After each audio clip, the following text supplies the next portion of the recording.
And for today, personal tip, ang aking personal tayo for today, Monday pa lang, huwag mong itodo lahat. Okay? Yan yung personal tayo ko ngayong araw dahil gusto ko tayong remind na Monday pa lang ngayon, wag mong masyadong sagarin yung sarili mo dahil marami pang araw na susunod na kakailanganin ng energy mo sa trabaho. Kaya hanggat maaari, wag masyadong stress yung sarili mo ngayong araw.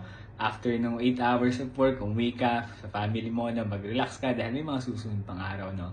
So, ang aking personal tip lang dyan wag naman masyadong stress yung sarili mo.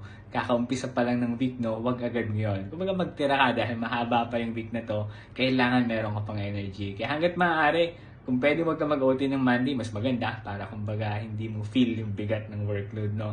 Hanggat maaari lang naman, no? Kung kaya naman, wag na mag-OT sa mga susunod na araw na lang, okay? Yan lang yung personal payo ko ngayong araw. Monday pa lang, wag mo munang itodo ang lahat dahil marami pang natitirang araw, okay? Kung nagustuhan mo yung payo ko at sa tingin mo medyo nag-gets mo yung mensahe ko at nagustuhan mo, baka pwedeng pakilike and share ng video na to.